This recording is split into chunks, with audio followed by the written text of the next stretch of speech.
Everybody going surfing, surfing big waves. And she had fun till her daddy took her Bitcoin away. Ooh, looks like we got a hit on our hands. Big waves. So how are you today, Leanne? I am good. Please note straight hair because we just had a giant rainstorm last night, the first one in 6 months. So now we get humid hair season. Yeah, I'm like the opposite. Look at me, I'm wild. Yeah.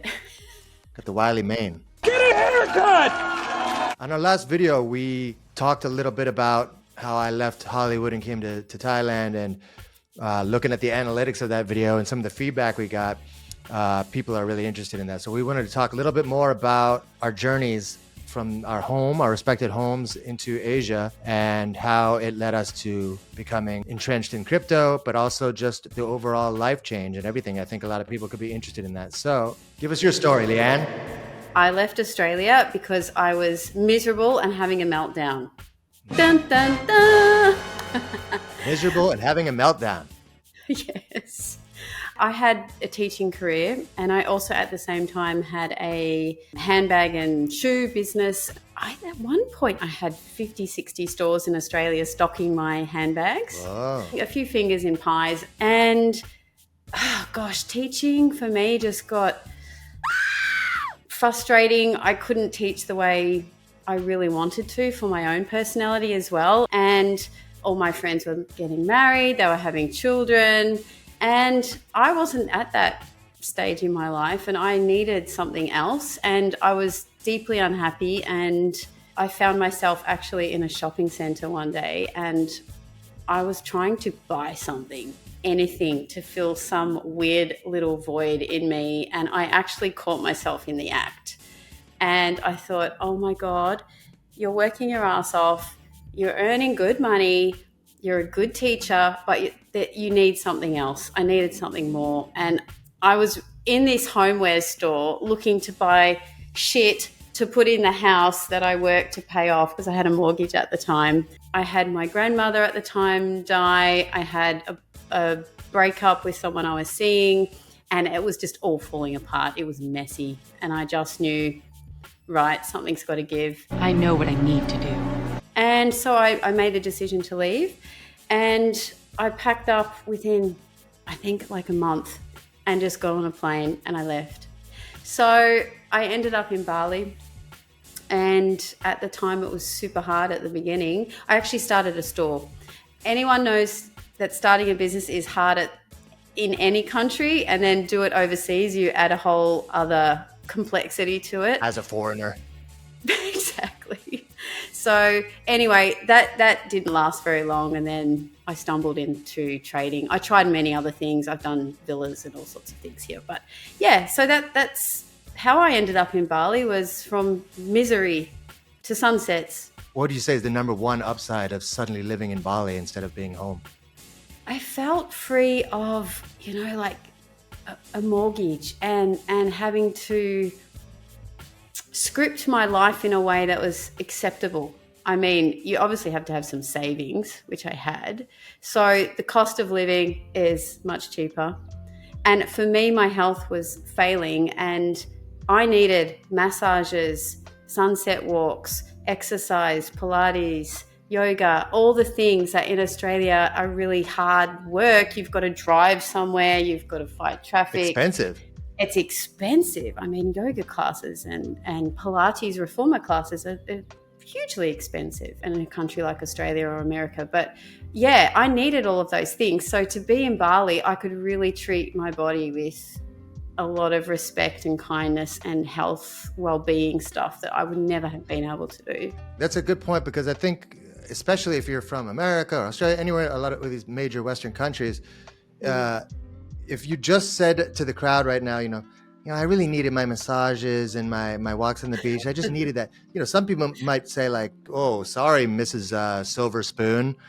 But the fact is that I concur. I mean, I need my fresh air, my life away from the crazy city, my massages, all of these things. I need my fresh coconuts every day. But the difference is that we're not sitting here like some rich folks saying that that's what we need. It just so happens that when you leave these Western countries and you come out to Indonesia, Bali specifically, and then Thailand, there's lots of third world elements, but there's also lots of first world elements. I mean, it's quite modern in ways, but the main thing is the cost of living. Absolutely. We're able to have all of these amenities, all of these blessings, because it's not insanely unaffordable to live out here. Making good financial decisions doesn't just mean investments or trade. It's also where you live. If it's not economically feasible for you, and it seems like it's not for a lot of people, then the consideration of moving should be in your head at least. And I know if you got family or you've got all sorts of obligations and duties, that's understandable. Jesse, this reminds me of a really great quote I saw today. We'll bring that up. If you're serious about changing your life, you'll find a way. If not, you'll find an excuse. And I know for people like you and I, it was no longer just a dream. It was actually like live or die kind of moment. I can't live like this anymore. And I was physically ill from it. I said it in the last episode. There were large things that I had to let go. In other words, a very promising career, friends and family, stability, understanding of the language, understanding of the culture, a future. I had all of that technically. So I think on paper, that's like a lot to get rid of, but you have to have the vision in your head of what could be. And I think it's easy to get that vision when you have this feeling of unease, of chaos or something wrong. That's when you actually have to start looking for these other options. And then a big part of all of this, what we're talking about, is taking the leap. I mean, fast forward after I'd lived in Thailand for a long time, it wasn't just like Leanne. I didn't just jump into crypto. Crypto wasn't even on my radar for years. I mean, when I was first in Thailand, smartphones were barely a thing.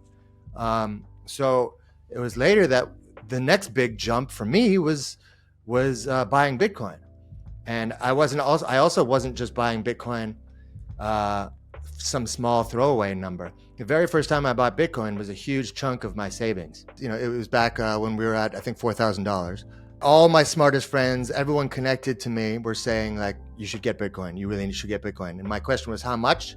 The smartest ones were like, as much as you can. And now this was before the big bull run of 2017 or 18, whatever that was.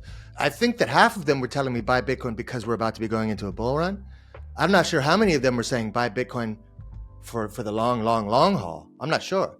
But definitely the ones who were on the up and up and knew the right people were like, yo, buy it now, because in the next month, 2 months, it's going to go crazy. But I digress. We made a big decision, a dangerous, perhaps, risky, perhaps, but ultimately freeing and enlightening decision, something that gave us more power than we had before. Second quote that you brought up, Leanne, I like that, is change is hard at first, messy in the middle, and gorgeous at the end. Going to do something so different doesn't mean that you're now banished from all the other things. It's in fact gives you a strength to revisit. I ended up working in films in Thailand. I ended up getting into all kinds of the tech sectors and all these things. And that was all because I was in a better place to get there. I stay in Hollywood. Who knows if my love for film and all that would have just completely been eradicated? Or who knows if I would have gotten into crypto if I stayed there? I don't know. It could have all gone downhill because I was also up into all kinds of weird behavior, stuff like that. I was a wild one. So it's like total change became a huge reason that I actually improved in everything. We definitely will talk more about that as we move forward. We have a show coming up, actually an interview with Chris Dunn, your mentor and friend. Yes. I'm really excited. Chris will be coming on the show. He loves Asia, especially Thailand. So I'm sure he'll have lots of great things to say. There's been some really great trade setups, and I've missed most of them because I've been distracted and enjoying the company of my family and friends. So I just wanted to remind people, here's a tweet I found today from Horse, and it's just a reminder that life happens, and if you're a trader and you miss stuff, it's totally okay. And I have to remind myself of that. There's another wave coming, and as he said, ride the next wave. we're bit waves. As Chris Dunn would say, there's always another trade. I expect people to be asking me, did I miss the boat when we're at Bitcoin $100,000? Okay, maybe we can start chatting about, did you miss the boat? The boat is barely even here yet. The captain is still asleep. I have to call his wife. She's trying to wake him up. It's a whole thing, but you didn't miss any boat. We're fine on that. I did want to, I'll show a little clip from hard forking that I just did last week that I was just wanted to talk about the concept of taking profits. And because I'm not really much of a trader, as we know, but after doing this video, I realized I can trade. I'm just going to use CoinGecko because, Otagon's so young. I don't even know about these other charts, but they don't even have the day that I bought in, which was October 26th, but I got to watch it go very quickly go up, and I was like, oh, cool, that's fun. Like I made a good choice. I put in, how much did I say? I put in $388, and then so around November 3rd, I took out profit, right? So I took out a little over $1,000, leaving a couple more $1,000 still in Otakon to do whatever the hell it's going to do. And then I put that $1,000 into ordinals. And I'm looking at it now, and recently Otakon, if you look at it, it's been, I don't know if you call that, at one point it looked like it was consolidating, and now it's just kind of slowly going down. I'm not sure what's going to happen with it. This is my point, is that I'm having a little success with it, and that's completely due to just moving things around based on what you're seeing. Whereas I might have just, in the past, I would have just kept maybe putting more into Otakon and then not taking anything out and watching it slowly perhaps go down. I had basically put in a little bit of money into an altcoin. Over the course of a week and a half, it did really well. I took out more than what I put in into something else that I know is going to do well, and left the other amount in, and I took some out and put it into fiat. Already moving things around, I feel so much more sense of safety. And as in old me would have maybe just doubled down or not done anything, or not, been scared. What if I take some out of that and it's going to go up higher? And it keeps going, yeah. I've said it a million times. I'll say it a million times more. If you can evaporate as much greed out of your life as possible, you'll be fine in crypto. You'll be fine. Evaporate the greed, you'll do just fine. That's a perfect way to end the show. I agree. Evaporate the greed. Evaporate the greed. You get everything you need. Thank you from Thailand. Thank you from Bali. Yeah, and we'll catch you on the next video, which is going to be an interview with Chris Dunn.